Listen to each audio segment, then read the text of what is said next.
And now for our roundtable, or I'll call it roundtable remote for now, with Mary Anna Mancuso and Brian Crowley. The Florida unemployment system being called the worst in the nation, huge fallout. Fingers are being pointed, even by some longtime Republicans, at then Governor Rick Scott for gutting the system of resources and money. Talk about the fallout, including the political fallout, Brian. Well, Florida Republicans own this. Over the last 10 years, they gutted the system. They made it very difficult for people who are unemployed to collect unemployment. We have some of the worst benefits in the country.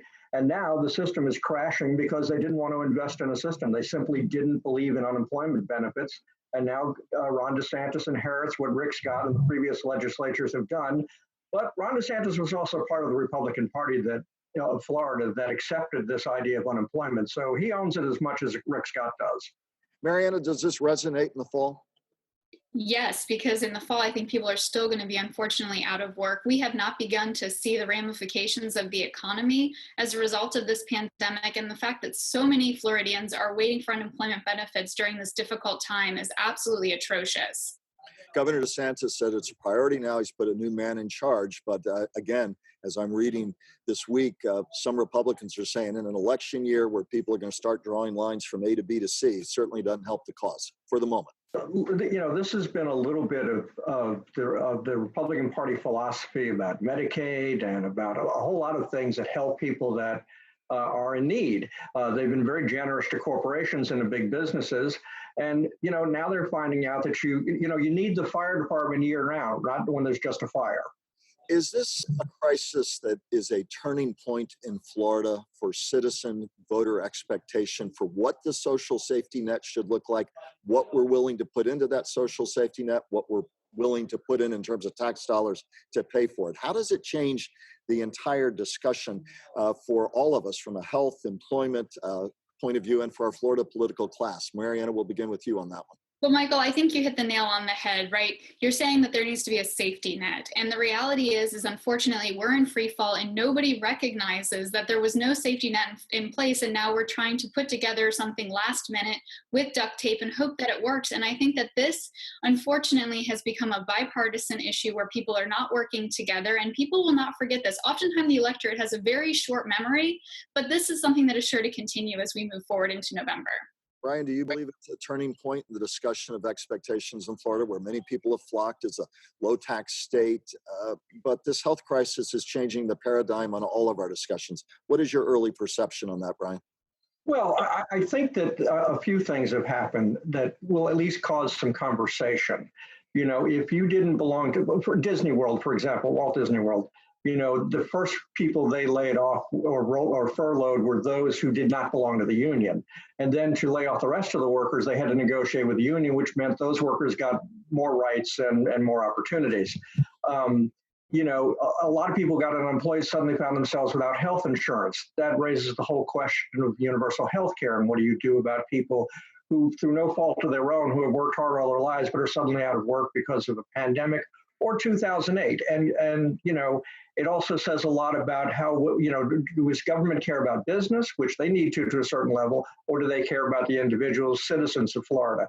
And let me just add as an aside, is in the middle of trying to deal with this pandemic, and I think people are doing the best they can in Tallahassee, but I hope there's a separate task force that's also looking at the possibility of a major hurricane hitting during hurricane season in the middle of this pandemic. We can't wait till it's over. So there should be a task force right now looking at what we should be doing in the event of a hurricane. And indeed, they're already talking about that in Tallahassee, and all of us are saying every prayer we know to keep the hurricanes away. Testing, and more testing. The need for it to be more broad-based, more comprehensive. That is a huge debate in Florida right now, as it is the nation, even as the governor talks about his reopening Florida task force. Talk about the shape of that debate and how it's exposing political and philosophical fault lines in Florida. Mary Anna, let's begin with you. Well, I would really hope that when we talk about wanting to reopen the state of Florida, that we would actually focus on the problems at hand. Like you said, we need more testing. You can't just willy-nilly open the state of Florida and think that everyone can go and resume their normal life. There will be a new normal, and what that looks like is first going to require a lot of testing to understand who's been infected, who's susceptible, and who's asymptomatic. And until we get that under control, reopening Florida to everybody and their mom is not necessarily going to be a recipe for success.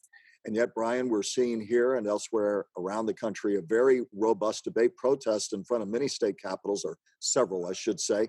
The president's weighed in on this last week, talking about liberate places like Virginia and so on and so forth in Michigan. It's a debate that's not going away. And for people who say, I need to get back to work, that's one part of the divide. It's not as though they don't care about health. And the people who say it needs to be about health first, it's not as though they don't care about their jobs. It's a tough debate, but it is exposing some fractures here. Well, I think that if you opened up Florida tomorrow, or even at the end of May, I think a lot of people still aren't going to go to the restaurant. I think they're still not going to do things where large groups of people gather. I think there'll certainly be, like at least some percentage of Floridians, the sense of caution until they feel like the virus is under control, until they feel like, as they wait for a vaccination or other cures for the virus. I think there'll be, I don't know. The folks that I talk to, when I ask them that question, they say, I'm not in a hurry to go to the restaurant, even if they lifted the sanctions. And I think there'll be a lot of that.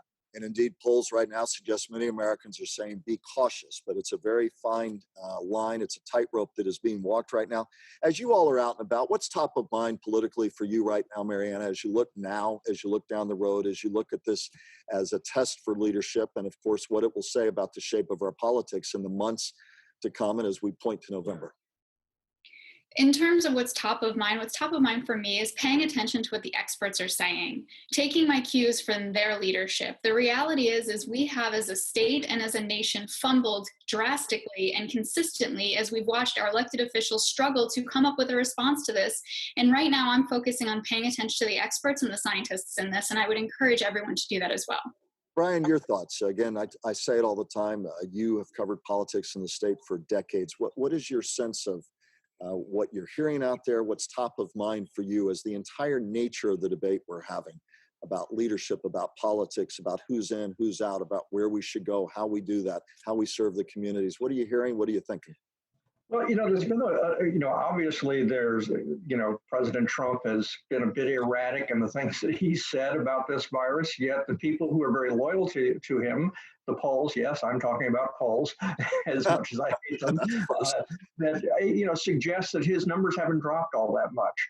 You have Mitch McConnell deciding that states should declare bankruptcy rather than get federal dollars. He's very eager to give federal dollars to corporations, but he doesn't want to help out the states. I think a lot of people are looking at this stuff and they're sort of shrugging and in wonderment about what's going on. And I think as this plays out in the months to come, it's going to have a huge impact on the presidential election. The flip side of all that is it's hard for Joe Biden to break out of all this noise about the virus right now. Very, very briefly, Brian, great so far. Today, the man in charge, the man we're looking to at those state briefings, Governor Ron DeSantis. How do you grade everything so far? The real test of leadership is when there's a crisis, and I think that he has struggled in dealing with this. He's made some mistakes, but then again, I'm not surprised. He's never been in an executive position before. I also has, when it came to unemployment, he got rid of the guy who was in charge of it because he didn't feel like he was acting fast enough. He started this reopen committee and just gave them a few days to, make some decisions about how to go forward. There's been some mistakes with that. For example, the second largest industry in Florida is agriculture. He didn't bother to appoint the commissioner of agriculture to the reopen committee because he was playing politics. But I think overall, I'd give him a C+. Very quickly, Mary, your grade? I would have to agree with Brian. I think in times of crisis is when we need leadership the most. What we don't need is a governor who's taking his cues from the White House. Thank you both very much. We'll have your closing comments in just a moment.